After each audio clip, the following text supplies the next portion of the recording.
Save, हम लोग एक सपना हुआ करता था, सुनते थे कि हिमाचल में, कश्मीर में सेव की खेती की जाती है। वह सेव की खेती इनके माध्यम से कश्मीर और हिमाचल की खेती हमारे बिहार की धरती वैशाली जिला में शुरू हो गई। प्रेरणा ये हमारी पत्नी से मिली। पत्नी से प्रेरणा मिली आपको? बिल्कुल। गेहूँ और धान की खेती होती है बिहार में, मकई की खेती होती है, उससे कम फायदा, उससे कम खर्च। बिहार के किसान गेहूं खेती छोड़ के सेव की खेती कर सकते हैं? बिल्कुल बिल्कुल। साल 2 साल के बाद जो है ना बहुत सारा फैला होगा, बहुत सारा बिहार में फैल जाएगा सेव। हिमाचल और कश्मीर के सेव का इंतजार नहीं करना पड़ेगा? नहीं करना पड़ेगा। उस समय निकलता भी नहीं है, जिस समय आपका सेव निकलेगा उस समय जो है हिमाचल और कश्मीर में सेव नहीं निकलता भी नहीं है, निकलता नहीं है, कोल्ड स्टोर में उसका रहता है। जिस हाजीपुर को केला के लिए जाना जाता था, अब सेव के लिए जाना जाएगा। बिल्कुल। अभी हम बिहार के वैशाली में हैं और वैशाली लोकतंत्र की जननी भी रही है, और यहाँ पे हमारे साथ किसान हैं जिन्होंने कश्मीर का सेव वैशाली में उत्पादित किया है सेव की खेती के लिए। ये किसी परिचय का मोहताज नहीं है। ये हमारे बीच जो हमारे किसान हम लोगों के बीच में अभी हैं, ये परिचय के मोहताज नहीं है। ये वैशाली जिला के माने टॉप 10 फार्मर में अगर किसी किसान का नाम लिया जाएगा, उन किसानों में हमारे जो किसान हैं कृष्णलाल प्रसाद सिंह जी हमारे साथ, उनका नाम आता है। सेव, हम लोग एक सपना हुआ करता था, सुनते थे कि हिमाचल में, कश्मीर में सेव की खेती की जाती है। वह सेव की खेती इनके माध्यम से हमारे कृषि विभाग, बिहार सरकार, उद्यान निदेशालय के द्वारा, उनके प्रयास, हमारे सरकार के प्रयास के द्वारा, कृषि विभाग के द्वारा, वो कश्मीर और हिमाचल की खेती हमारे बिहार की धरती वैशाली जिला में शुरू हो गई है। इनके प्रयास से आप देख सकते हैं, आप इस पौधे को दिखा सकते हैं हाईलाइट करके कि कितने स्वस्थ रूप में, कितना लहलहाता हुआ पौधा है सेव और का। ये सेव का पेड़, ये सेव का पेड़ है ना। अब मैं इस सेव के बारे में बताता हूँ। यह सेव अपने भारत के ही एक महान किसान कहिए, प्रगतिशील किसान कहिए, किसान का नाम है डॉक्टर हरमन, डॉक्टर साहब का नाम है हरमन।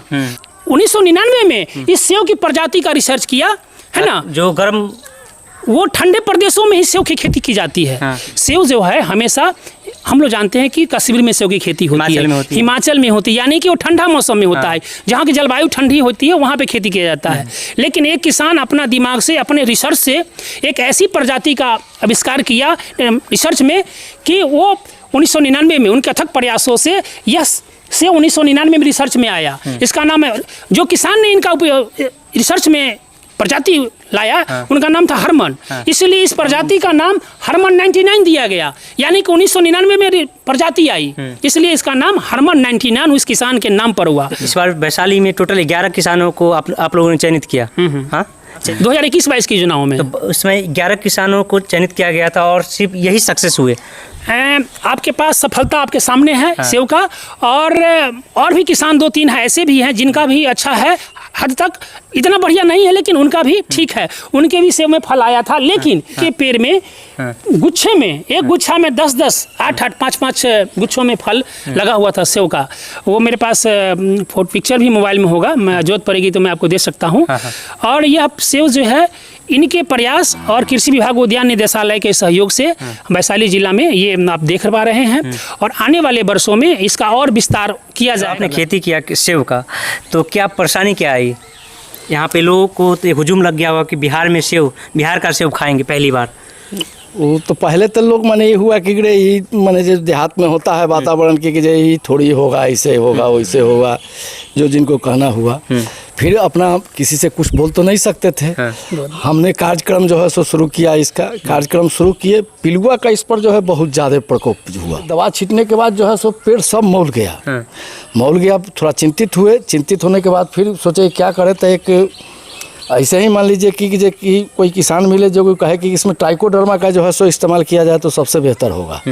तो माने बड़े जैविक भी अपने हम रेडी करते हैं, और इसमें जो है सो वो ट्राइकोडर्मा का हम इस्तेमाल शुरू कर दिए, जिससे एकदम साफ, एकदम शुद्ध हो गया। और कभी कभी इसमें एक आध पत्ता जैसे कि जल जाता था गर्मी के दिन में, 42-43 जैसे हो गया, तो उस समय इसमें जो है सो ग्लूकोज का भी छिड़काव चला है। ग्लूकोज का भी? हाँ। और कितने एकड़ में लगाया है आपने सेव का? ये 10 कट्ठा में है। 10 कट्ठे में। जी। और लागत एकड़ में? हाँ। लागत क्या आ जाती है? और हमारे जो सरकार द्वारा अनुमानित लागत जो तय किया गया है उद्यान निदेशालय के द्वारा, वह प्रति हेक्टर 2,46,000 रुपया 1 हेक्टेयर में लागत कॉस्ट है। जो माने किसान के सहयोग के लिए हमारा उद्यान निदेशालय जो है 50% इस पर अनुदान भी दे रही है। जो किसान सेब की खेती करते हैं वो 1 हेक्टेयर में कुल लागत खर्च 2,46,000 रुपया, उसका 50% 1,46,000 रुपया किसान को अनुदान दिया जाता है। अनुदान जो है वह 3 किस्तों में दिया जाता है। प्रथम किस्त प्रथम वर्ष 60%, द्वितीय वर्ष 20%, फिर तृतीय वर्ष 20%, कुल इस मिलाकर के 1,46,000 रुपया अनुदान 3 किस्तों में हमारा विभाग उद्यान निदेशालय के द्वारा किसानों को दिया जाता है। प्रथम किस्त की राशि इनको मिल चुका है, अभी द्वितीय किस्त की राशि इस वर्ष अभी दिया जाएगा। अभी यह सेब की खेती जो है मैं बता दूं, ये दिसंबर से फरवरी के महीने में इसका पौधा प्लांटिंग किया जाता है, पौधे लगाए जाते हैं और मार्च के समय में इसका फूल आना शुरू होता है और जून से जुलाई तक इसका फल जो है वो पूर्णतः खाने लायक पक करके माने जो हमारे आपके उपयोग के लायक तैयार हो जाता है जून से जुलाई तक। हाँ, और लगाने का समय ये दिसंबर से फरवरी तक। और इसका जो लगाने का तरीका है वह पौधे से पौधे, लाइन से लाइन की दूरी जो है 5 फुट से लेके 15 फुट की दूरी पर किसान अपने सुविधा के अनुसार से पौधे लगा सकते हैं इसको। और इसी तरीके से ऊंचा किया जाता है। हाँ, ये लगाने से क्या है कि जो सब लोग इसको ऊंचा करें, लेकिन जिनका अगर मान लीजिए ऊंचा जमीन है तो उनको कोई जरूरी नहीं है ये करने का। थोड़ा सा यहाँ हमें शक हुआ कि इस पर पानी कभी चढ़ जाएगा, कहीं पानी थोड़ा भी बर्दाश्त करने के लिए तैयार नहीं है पौधा। अच्छा। तो हम इसको जो है सो देखें कि कुछ इसका सुरक्षा के हिसाब से इस तरह का इसको हम 2 फीट का जो है सो इसको हमने ये किया। हाँ। और कितना पौधा मिला था आपको? 105 पौधा मिला। 105 पौधा। और भी कितने पौधा अपने लगाने में सफल हुआ? 80 पौधा हम लगाए हुए हैं। 80 पौधा कंप्लीट आपके प्लॉट में खड़े मतलब मिलेंगे 80 पौधा यहाँ पे, है ना। और यह स्कीम जो है एक पौधा में कितने केजी सेब मिल जाता है बिहार में? ये तो स्टार्टिंग है। ये तो मान लीजिए फर्स्ट जैसे राउंड मिला है तो इसमें हम किसी में 2 किलो 3 किलो ऐसे। आप टाइम में क्या फैक्टर है, माने 14 महीना में ये जो है सो निकल गया आपका इसमें फल। और एक पौधा कितने सालों तक रहेगी? ये मतलब आम और लीची की तरह जब तक इसका पौधे का विकास सही ढंग से रहेगा, जब तक रोग बीमारी न लगे, आप इस उत्पादन ले सकते हैं। मान लीजिए कि जब फल गया और माने आप लोगों के द्वारा, मीडिया लोगों के द्वारा सब लोगों को जानकारी हुआ तो बहुत सारे लोग आके देखे और अपने को उत्साहित हुए। हम भी उत्साहित हो रहे हैं। वैशाली जो है वो गणतंत्र की जननी बोला जाता है और सेब की जननी भी संभवतः बिहार में पहली बार हुआ है कि बिहार के वैशाली में सेब भी उत्पादित किया जा रहा है। जी, आपके सामने इनका है मेहनत। और ये जो भी किसी भी योजनाएं में जब करते हैं काम, चाहे बगीचा हो, आम का लगाना हो, लीची का लगाना हो। एक समय दौर था जब लीची इनका बगीचा फेमस हुआ करता था। खेती किसानी करना लोग नहीं चाहता है, लोग पागल बोलते हैं, क्या इस समय फायदे का सौदा नहीं है किसानी। आप किन से प्रेरित हुए, कैसे ये सब चीज़ें शुरू हुई? खेती तो हम करते थे, खेती हम करते थे। प्रेरणा ये हमारी पत्नी से मिली। पत्नी से प्रेरणा मिली आपको? बिल्कुल। थोड़ा सा ये बताइए कैसे? हम पत्नी से प्रेरणा मिली, जिससे मान लीजिए कि सब लोगों का पेड़ लग रहा था। हम कहे भाई हमसे नहीं लगेगा, तो कहा कि नहीं, ये कार्यक्रम आपको शुरू करना है और ये जो है सारा खर्चा भी हम देंगे, आप इसको सिर्फ आप शुरू कीजिए। अगर अभी कोई लड़का खेती किसानी करने लगे तो पत्नी नाखुश हो जाएगी, नाराज हो जाएगी। सही बात। आज के दौर में हर पत्नी को ये शौक होता है, उसका ये अरमान होता है कि हमारा पति अब अच्छे जॉब में हो, गांव में ना रहे। हाँ, गांव में ना रहे और सैलरी मंथ मिले। किसान को हर मंथ सैलरी नहीं मिलता है, फसल के हिसाब से इनकम होती है।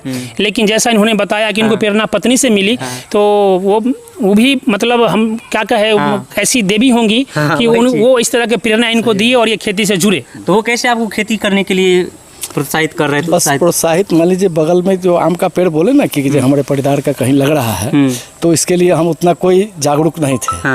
उसके लिए उन्होंने जागरूक एक जगह किया, एक जगह 2 जगह किया। उसके बाद तो मान लीजिए अपना हमारा रेस बन गया, जो कंटिन्यू करते करते अभी आपके सामने में ऐसे हम आपको मिल रहे हैं। यानी आप अभी जहाँ पर हैं जी, पत्नी ने ही हाँ देख सकते पूरा, आप देख लीजिए पूरा पेड़ इधर भरा हुआ है। गेहूं और धान की खेती होती है बिहार में, मकई की खेती होती है। उससे कम फायदा, उससे कम खर्च गेहूं से। उससे कम खर्च। यानी बिहार के किसान गेहूं खेती छोड़ के सेब की खेती कर सकते हैं। बिल्कुल बिल्कुल। आने वाला समय में इसका विस्तार होगा। बिल्कुल, ये स्टार्टिंग शुरुआत है। ये शुरुआत है। ये साल 2 साल के बाद जो है ना बहुत सारा फैला होगा, बहुत सारा बिहार में फैल जाएगा। बिल्कुल पूरा। हरमन 99 वैरायटी स्पेशल बिहार की मिट्टी के लिए हिमाचल और कश्मीर के सेब का इंतजार नहीं करना पड़ेगा। उस समय निकलता भी नहीं है, जिस समय आपका सेब निकलेगा उस समय जो है हिमाचल और कश्मीर में सेब नहीं निकलता नहीं है। कोल्ड स्टोर में उसका रहता है। जिस हाजीपुर को केला के लिए जाना जाता था, सेब के लिए जाना जाएगा। बिल्कुल हाँ? बिल्कुल देखने के लिए और भी इसके अपना- अलावा आपने 14 एकड़ में आम का बगीचा भी लगा रखे हैं। बिल्कुल हाँ? बिल्कुल नींबू भी लगा रखे हैं। नींबू भी लगा के खाद का इस्तेमाल नहीं करते, जैविक खाद का जैविक का इस्तेमाल करते हैं हम। कोई यूरिया और 100% कोई वो चीज़? नहीं, कुछ पोटाश? नहीं, कुछ नहीं। खेती किसानी करके कितने लोगों को आपने रोजगार दिया है? हम कम से कम 10 आदमी को जो है डेली कार्यक्रम कराते हैं उनसे। सालों भर। उसके बाद जो है जो ज़रूरत हो वो उनके मुताबिक उनको सारा चीज़ का मेंटेन भी करते हैं। किसान बिहार में कोई उद्योग धंधा नहीं है, तो क्या किसान बिहार का एक स्तंभ बन सकता है जो बिहार को आगे बढ़ने में, अग्रिम राज्य बनने में सहायक हो? बिल्कुल। ये मान लीजिए अगर फल फूल मान लीजिए आम हो, सेव हो, लीची हो, जो भी चीज़ किया जाए और इससे मैंने जो कर रहे हैं वो एकदम संतुष्ट हैं। और खेती किसानी जो लोग अगर इस तरीके से करें, बम सिंह की तरह करें, तो फायदे का सौदा हो सकता है। बिल्कुल बिल्कुल हो सकता है। जैसे हमारे बिहार में कोई बड़े उद्योग धंधे नहीं हैं, जैसे मतलब पिछड़ा राज्य माना जाता है और इसमें वो उद्योग धंधे लगने में भी काफ़ी समस्याएं हैं सरकार के स्तर से।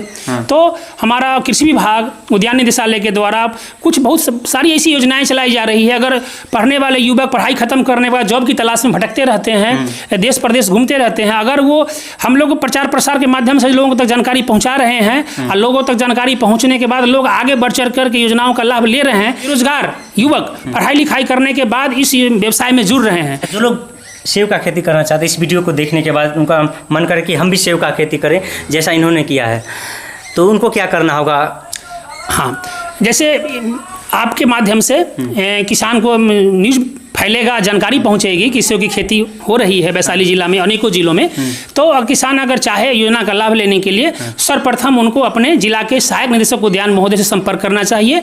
उनसे संपर्क करने के बाद और साथ में उनके जिस प्रखंड के रहने वाले किसान होंगे वहाँ पे उनके प्रखंड में प्रखंड उद्यान पदाधिकारी होंगे, प्रखंड कृषि पदाधिकारी होंगे, कृषि समन्वयक होंगे, उनके माध्यम से जुड़ करके सेव की खेती आप उनके माध्यम से जानकारी प्राप्त करके ले सकते हैं। युवाओं के लिए क्या कहना चाहते हैं जो बिहार से पलायन करते हैं? हम तो युवाओं से कहते हैं कि वो पलायन छोड़ दे और अपने मन को स्थिर करके, और ये जिनके पास जमीन है वो निश्चित रूप से जो है सोई बागवानी का काम करे। फायदा होंगे ना, बहुत फायदा होंगे, तो इससे बढ़ के और हो ही क्या सकता है। आप मान लीजिए कि जैसे आम उपजाइएगा, लीची उपजाइएगा, सेव उपजाइएगा, तो कहने की बात हुआ। सेव के लिए देखिए, सेव के लिए हमारा जो बिहार के 38 जिले हैं, 38 जिलों की मिट्टी जो पहाड़ी एरिया छोड़ के जो भी मैदानी क्षेत्र है वहाँ पे सेव की खेती, हमारे सेव की खेती के लिए सभी मिट्टी उपयुक्त है। हमारा मिट्टी बहुत, ये प्राकृतिक भगवान का दिया हुआ एक मतलब समझिए फल है जो हर प्रकार की फसल हम अपने मिट्टी में, बिहार की मिट्टी में ले सकते हैं। अब दूर हो गए हाँ। कि सेव कश्मीर और हिमाचल से आएंगे? नहीं, अब बिहार के उत्पादन की वजह से हमारे बिहार के वासी, हमारी जनता खाएंगे। हमारा यह प्रयास आपको कैसा लगा?